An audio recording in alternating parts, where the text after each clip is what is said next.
Alrighty. Hey, everyone. Thanks so much for tuning in. Look, I'm pretty excited. I think this is a cool opportunity. I'm getting a chance to chat with some of the folks that are participating in that AI Cyber Challenge. So look, I've got Fabio, I've got Will, I've got Lucas with me. And forgive me, I don't know all the names quite yet. This is the first time we get a chance to get together. But my friends, hey, what are you up to? How's it going? I feel like there are a lot of things in the air, right? You've got the competition, you've got an event, you've got culminating like the capstone challenge. If you could give me the 1,000-foot view, I'm all ears. Yeah, no, I think we're doing good.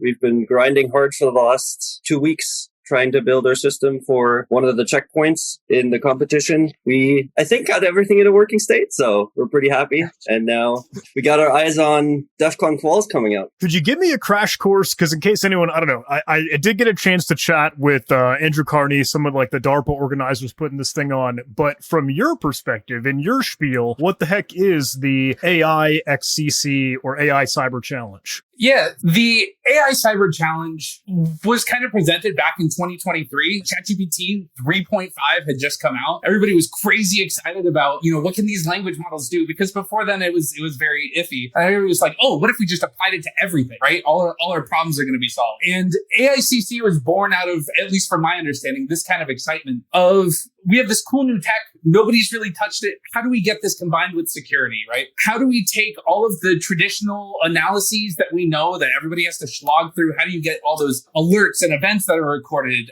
really trimmed down or investigated without too much human intervention? So AICC was this way to, how do we make humans' lives better? How do we take these LLMs as they're evolving and tackle huge challenges? Like, for instance, one of the very first challenges that was given to us was a little piece of software called the Linux kernel. Yeah. Tiny. I think our reaction to receiving that email was still unprecedented of just like open Slack jaw, like, that's not what we expected.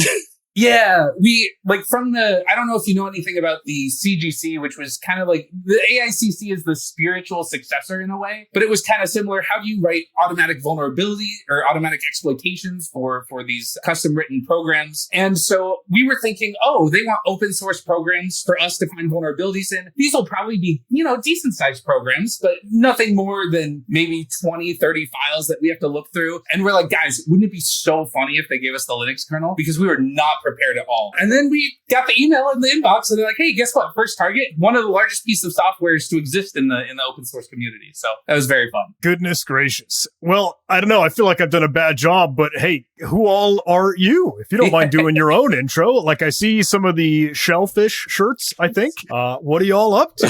Tell me about yourself. Bob, you want to go first? Yeah, I go first. So I am a PhD student at UCSB Santa Barbara. I've been around for a while. I've been doing a lot of security analysis I did like malware analysis first, and I switched to firmware analysis. I've been doing some blockchain security for the past couple of years. And then when I heard about AICC, I was like, this is super exciting. I always wanted to do something like this because I joined the lab when they basically were done with the Cyber Grand Challenge that Will just mentioned. And I was like, damn it, I missed out. It was so cool. And when this new opportunity came out, it was like, well, I want to just stay and do this thing with the team and see where we can bring the security with this new tool that is these LLMs that are trying to help us in scaling the security of software, right? So yeah, long story short, PhD students, I've been around for probably too long, but finishing up this year, done with the challenge.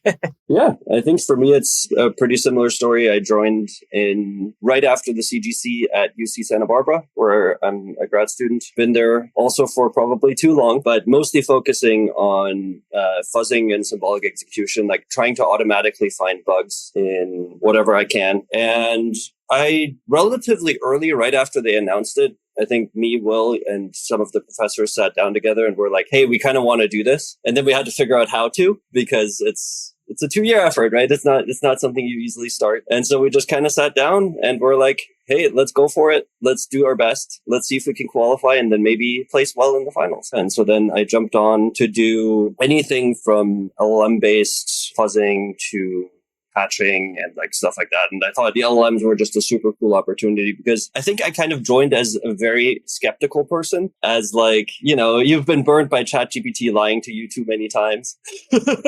And so I kind of wanted to see if that skepticism was warranted. And spoiler alert, I think we found some pretty good ways of using it. So that was super cool to see. And that's kind of what kept me going. Yeah. And just for my introduction, I'm Will Gibbs. I go by Clasm on many platforms. I have been the captain of the Shellphish CTF team for 5 years. I kind of stopped to do this whole AICC nonsense, which turns out is not nonsense. I'm a PhD student at the Arizona State University, core member of Shellphish, really just doing a bunch of binary analysis. I published a paper at the end of last year on some cool static analysis firmware techniques and decided to jump in on AICC. Lucas is my co-lead for AICC, so we work together, make sure everything is straight, try and come up with some new ideas, some cool stuff. We wrangle the cats, so to say. Yes.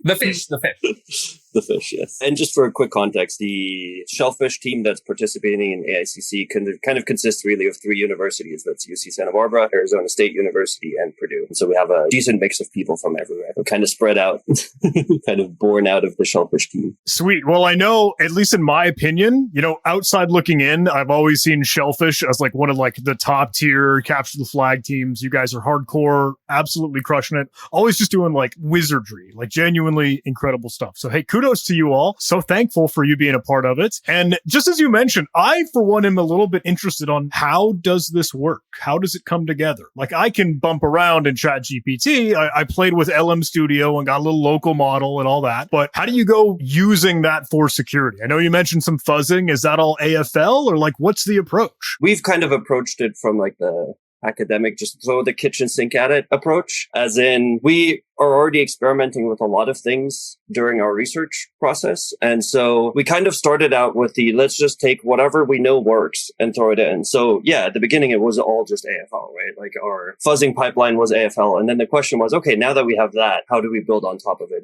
What else do we find? And then there's some static analysis tools like CodeQL that we tried experimenting with and started doing some of that. But yeah, I think kind of we started with this idea of let's do everything that we know works, because we didn't trust the LLMs that much. So we were like, we'll do what we know works, and then we'll build on top of it with LLMs later and try to combine them and try to make them better. And so I think that was kind of the starting point. Now we've kind of deviated from that a little bit and started making our own extensions to it and making our own improvements to the underlying tools that are not just LLM based. But that's kind of my take on the matter, is we started from this point of view of doing what works and then build on top of that later. And so the initial attempt was just like, oh, let's just ask the LLM to produce as an input that gets from A to B, right? Like the simple approaches. And then you kind of figure out what works and experiment a little bit until you find something that really does outperform the baseline approach. And to be very clear to your point, John, we also were bumbling around ChatGPT. We're very much like traditional security guys, like,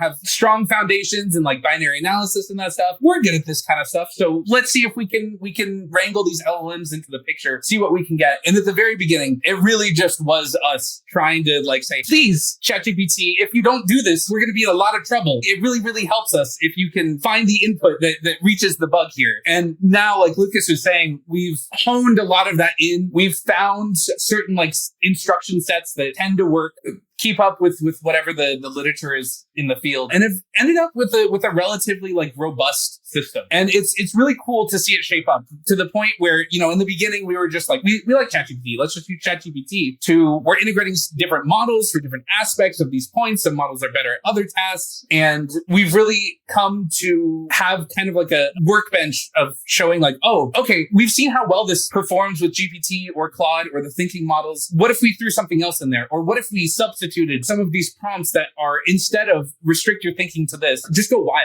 and see what we can come up. And that is also how you end up spending $1,000 in a day, but it moves the needle a little bit. Yeah, there was definitely a lot of stuff to test out. Like, does GPT react well to this sort of input, this prompt? Like, how can we refine whatever the fuzzer are producing with like an LLM, and like how do you design the communication between the classic security and the AI security, right? I feel like the team that's gonna design the best this cooperation is gonna be the team that's gonna win. It's definitely by giving the right ground truth to this model, they can produce very interesting results that before, by just using a fudder or even just, symbolic execution, it was very, very difficult to hit certain part of the program, especially a program as big as Nginx, which was one of the all hammered during the semifinals, or the Linux kernel, when it was like a very extreme example, but some interesting stuff comes out when you are able to design these boundaries very well. Yeah, and also just one more point real quick. I think there for us, there was a lot of tension between this like inherent tendency to want to use these LLMs, but to also have to build a reliable working system that doesn't break when the LLM decides to hallucinate. And I think different parts of our team had different philosophies on it. And that's actually kind of cool because it kind of informs each other. So we have some people that relied fully on the LLM and were like, hey, let's just let it go and go haywire. And then we have these other approaches where you really try to guide it and force it down the paths you want. And then you take all of that and try to wrangle it into a system where even if something goes wrong, which it always will, you still have a way of recovering and getting that information back. Those have been some of my questions because I'm trying to think of the stumbling blocks or like, oh, what is it that gets in the way of, okay, AI, do this thing, find this bug, fix, patch. I feel like context window is probably a constraint, right? And I would think, just as you mentioned, okay, if it just misses, if it hallucinated, oh, we got it to do the thing once, but it's non-deterministic and then it didn't do it the next time. Could you fill the gap on that a little bit? Let me give you just one example real quick that was from one of the earliest hackathons when we were still working on the Linux kernel. Is at some point we had our system working, it was fully set up and we were testing it. And then we realized, hey, something doesn't make sense here during debugging. And we're like, why is there Java exceptions being thrown in our Linux kernel example? That doesn't make any sense. Linux kernel is not written in Java. Yeah.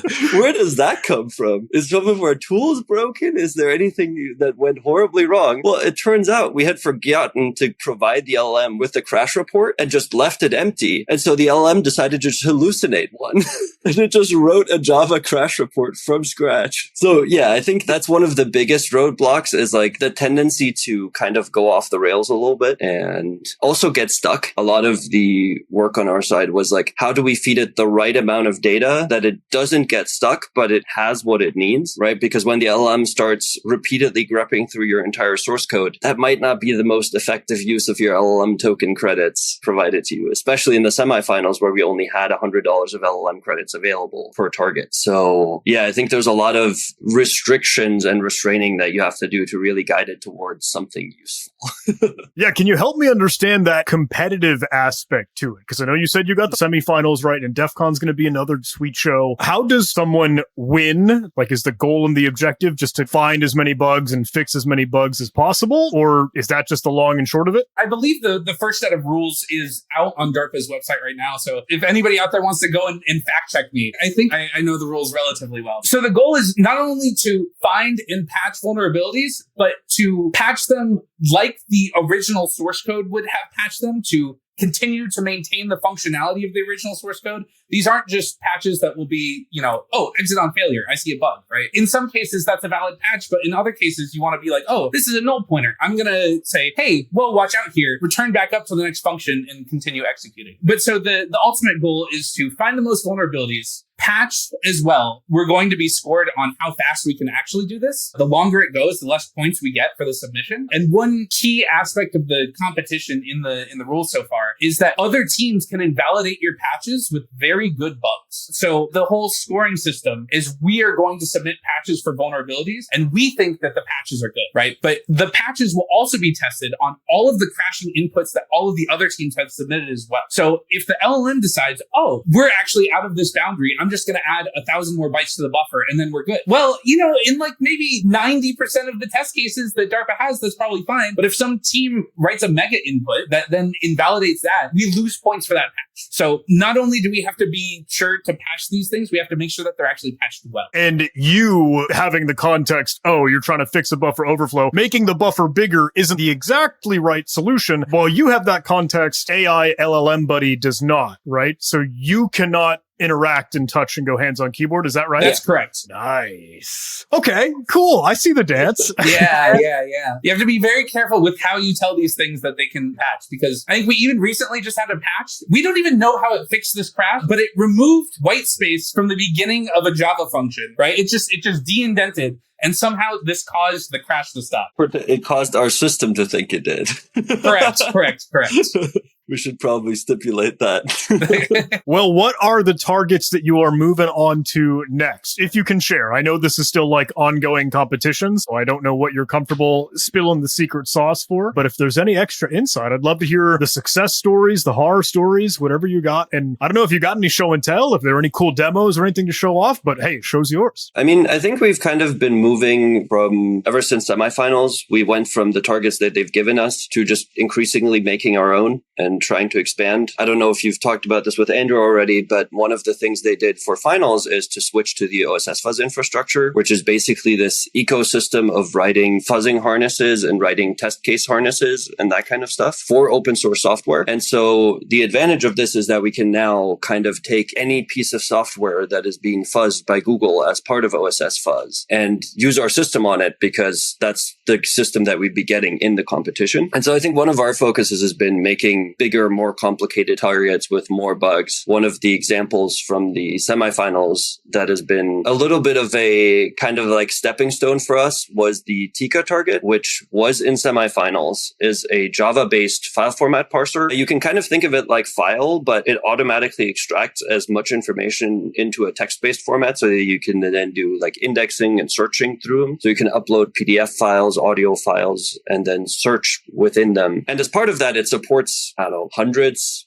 of file formats, 80 plus at the very least. And so some of the bugs that the authors have told us, if you go to the AI Cyber Challenge website, they have a list of all of the videos detailing some of the vulnerabilities inserted, some of the targets. And that one was interesting specifically because it had these more deeper bugs that were like 3 file formats deep. So you would have to create a zip file where either the file name was a path traversal or it was a docx file that had a zip file inside that had a PDF inside. And then under it, like these 3 layers deep, you would have these bugs. And that, if you've ever done any fuzzing, you know how incredibly hard that is to deal with, because now your fuzzer has to deal with compression, encoding, all of these different difficult things where the fuzzer mutations really start to break down very, very quickly. It was the moment when we basically realized, oh, DARPA really want us to find very complicated bugs. Because before that, all the sample we had were just like, I don't know, Nginx, for instance, like we had all of the bugs, I think most of them, probably all of them, they can be fuzzable, right? You can just find the right combination with a right mutation to just crash it. So we were like, well, I guess we are probably fine with what we have. Like, we don't need any extra stuff. I mean, you can always do extra, but we were feeling good. But then when they released those challenges, we're like, wait a minute, this is basically unfuzzable, right? You have to find different angles here. Like, it's not just classic tools. They really want us to do the extra mile and do something else. It was quite an eye-opening moment.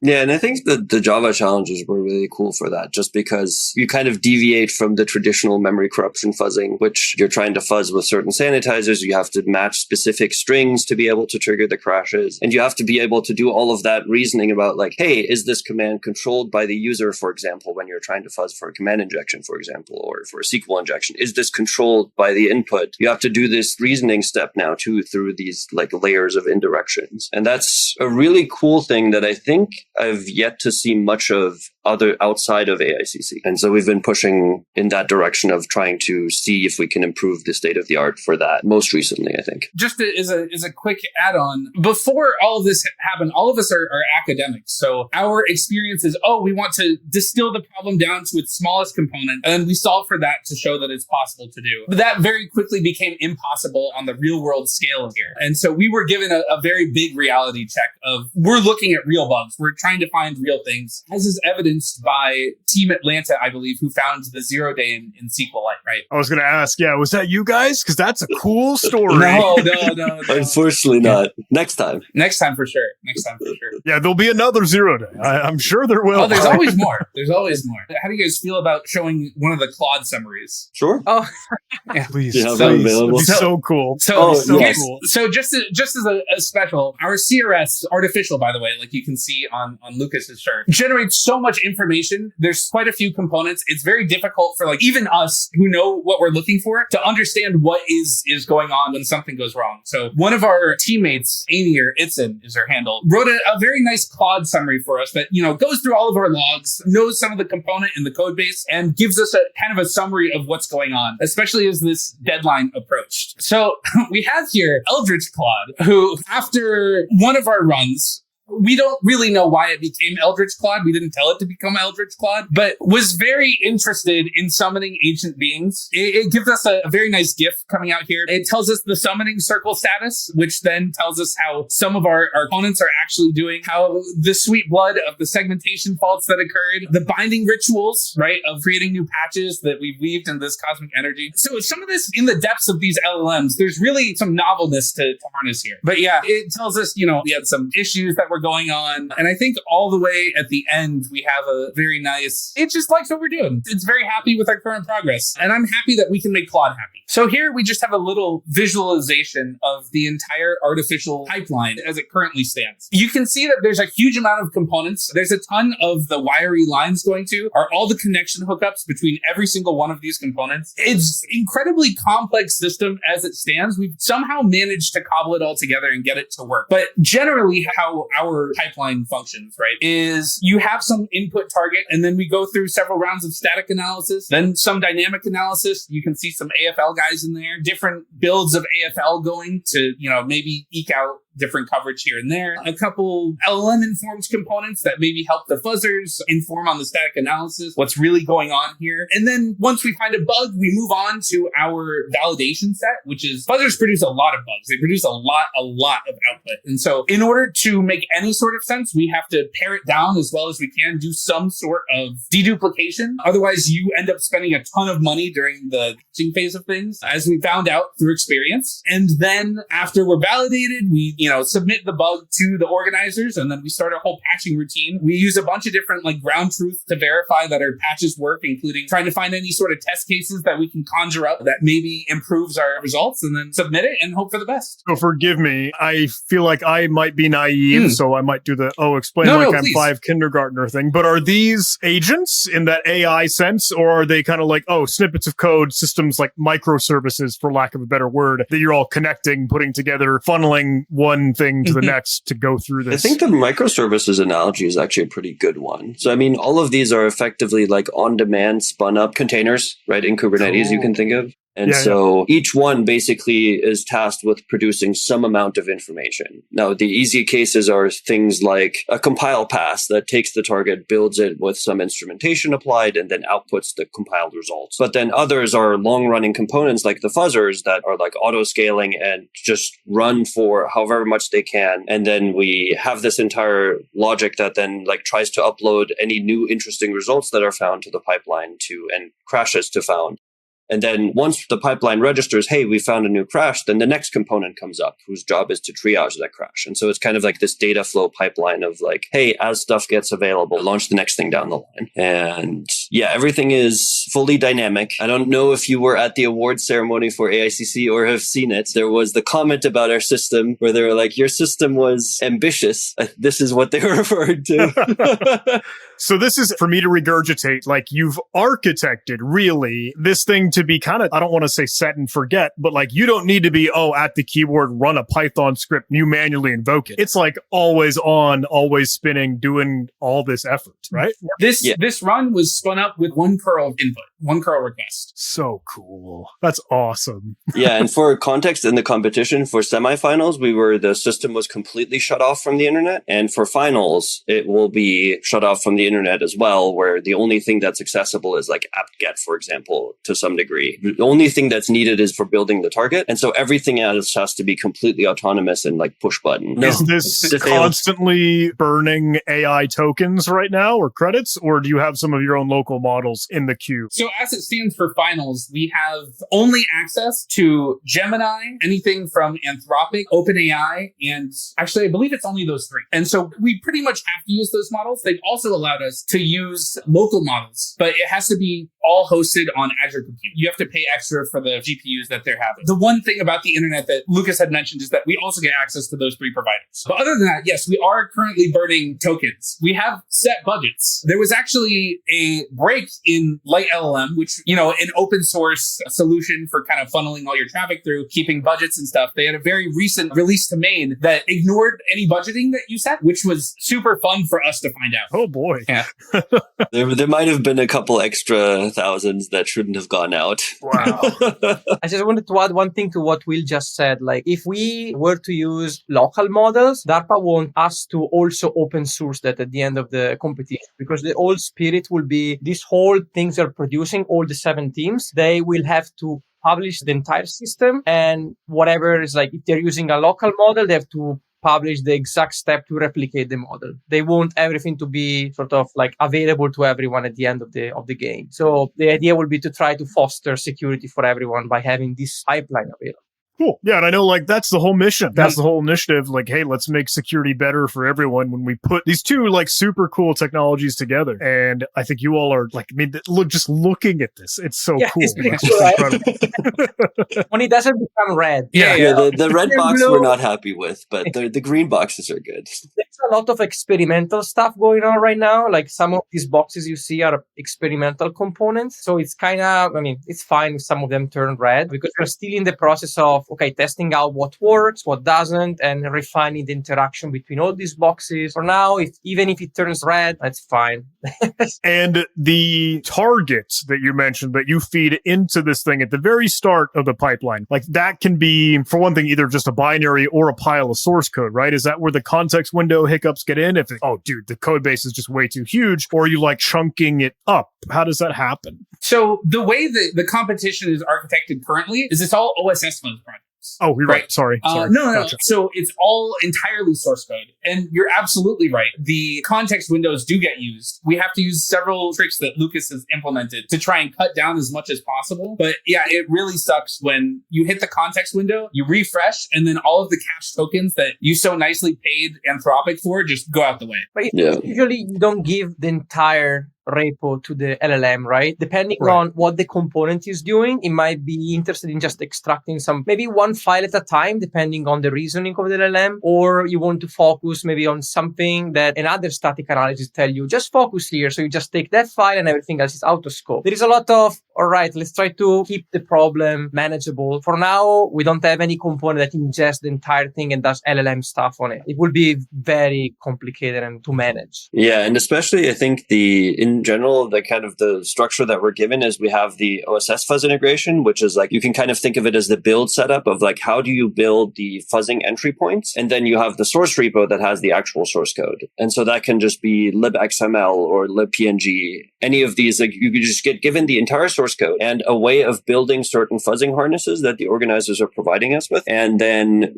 from there, everything else is something the pipeline would do. So it would go, like I said, build the target. It would instrument it with fuzzing instrumentation, with coverage instrumentation, all of these things that we need. And then only then at the end do we then try to map it back to the source code when it comes to the patching pipelines and stuff like that, where you need to actually have access to the underlying source code and be able to modify it. And so you kind of get the whole process of the build system integrated in the system. Effectively, as long as whatever target it is can be harnessed as an OSS fuzz project, we can run it. That's so cool. Well, all right, guys, I got a couple other questions for you, but I do want to double check before I maybe pull us in a different direction. Is there more that you want to pour in here on any of their tactical stuff? Oh, really how it's coming together, how the sausage is made. Is there more in this direction, or can I zoom out? I think it's fine to zoom out. I don't think there's, So I know for a fact, hey, we got a whole lot of folks maybe listening and tuning in that are students themselves, or they're hyped up about security and they're, maybe fascinated by this whole AI world. So I'm a sound all weird, but what is your advice?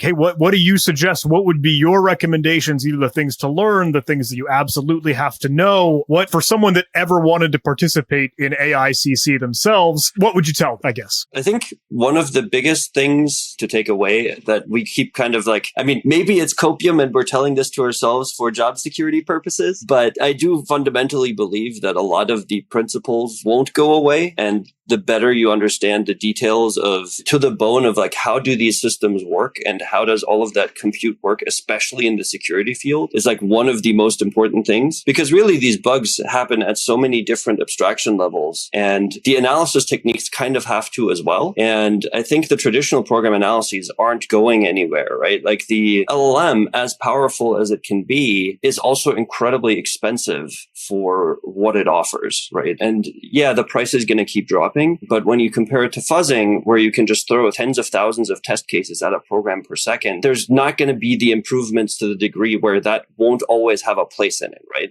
I think the interaction between them is going to be that principle. So I think especially for program analysis interested people, I think a lot of the understanding the underlying concepts and the existing techniques is one of the most important ways to make this stuff actually work in practice, right? Because the LLM is only so good at finding certain vulnerabilities if it can kind of pattern match on them. But finding anything beyond that is always going to, in my view, always going to require some amount of interaction with other components, with other techniques. And that like cross-play between techniques, I think is really where that power can shine too. The expertise of one should be how we ground this tool to the reality of things. Because as we mentioned earlier, if they hallucinate, then, they're going to end up having, let's say you want to do an automatic audit with an LLM, you're going to end up with ton of false positive. And now you have the problem of, okay, how many of these are actually real bugs, right? So you need to learn to have expertise and say, okay, this is actually a real bug. And so, like we said again, more time, like the interaction between what you can do and what the AI can provide you is very important. So you need to learn how to do both. I would recommend not to just disregard this new technology, because then, of course, you're going to just be left behind, right? Because now a lot of people are moving toward this pattern in industry and in research. How do we use this tool to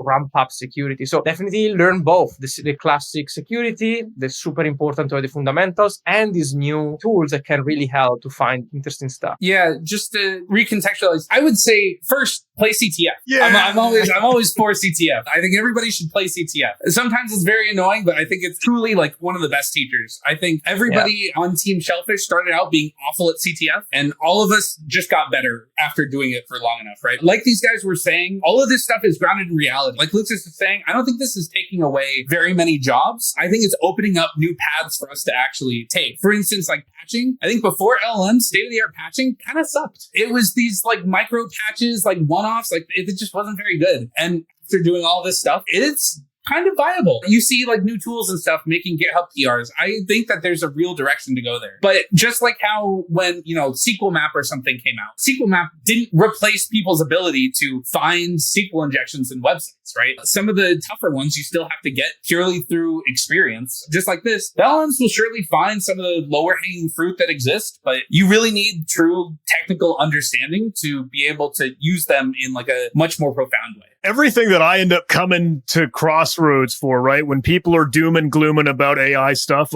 taking jobs, replacing workers, blah, blah, blah. I haven't particularly drank that Kool-Aid. I really, really feel like, hey, it's just something to streamline and supplement and augment and just, give you a little bit of superpowers. We'll find where that glass ceiling is eventually. But thank you guys for pushing the envelope and making that glass ceiling even higher. But I think it's always just, look, people and the machines working together, working in harmony. So thank you guys for harnessing that power for all the right reasons. Yeah, and frankly, I think for us, it's super exciting, right? It's super cool.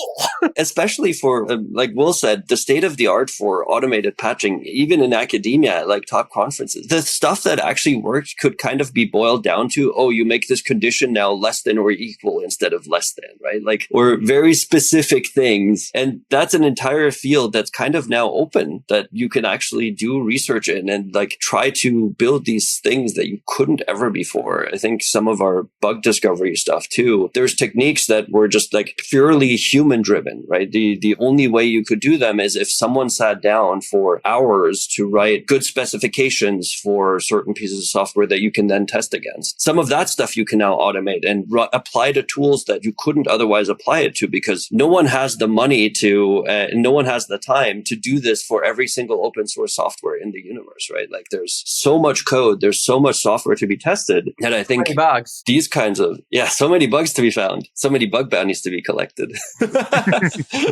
I mean, I think it's super cool to explore all of this like integration stuff and like how to make them really work together. I was just sneaking in talking about bug bounty. I don't know if you know, but the first prize of AICC is $4 million.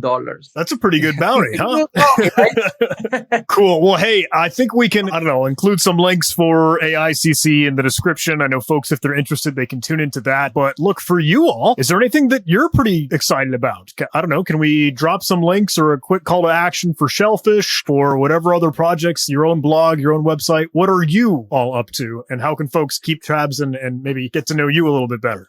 Yeah, sure. If you're interested about Shellphish, you can find information about us at shellphish.net, about the AICC team at shellphish.supportsyndicate.net, I believe. If you would like to keep tabs on us individually, I'm sure we all have our own websites. You can find me at willgibbs.com. Well, I was using Twitter a lot. Now I kind of stopped. But That's fair. I'm on Blue Sky. No, but my handle is like everywhere around is Degrigis, Degrigis.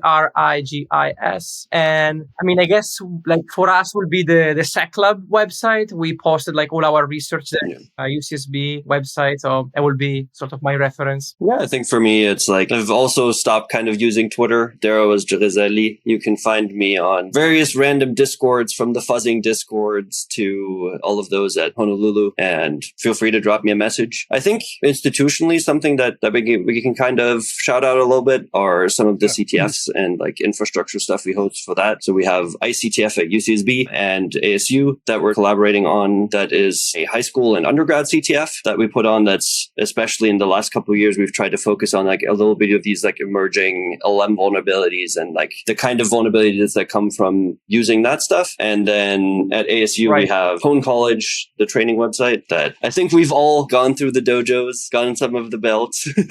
That's like a rite of passage now. I feel like you just gotta, you have to go do poop. Go get your blue belt, folks out there. Exactly. You only have to do 1,000 challenges. Yeah. And then many more after that. Yeah. For never-ending process. Well, hey, thank you guys. Seriously, this was a ton of fun. It's really cool to get a little bit of extra insight on how this all comes together. I think, look, it is genuinely a great mission and initiative. And thank you. I can't say it enough for doing it, for making it happen. Because I think we all have got the big, lofty goals, myself included. Like, I want to make security better. I want to be part of it. I want to be on the pulse, in the trenches. But look, you guys are doing it for real. So big kudos to you all. And hey, let's keep in touch. I'd love to hear on all the progress as this keeps going. And I'll see you at DEF CON. Yeah, thanks for having me. Awesome. Thank you too. Thanks for doing this.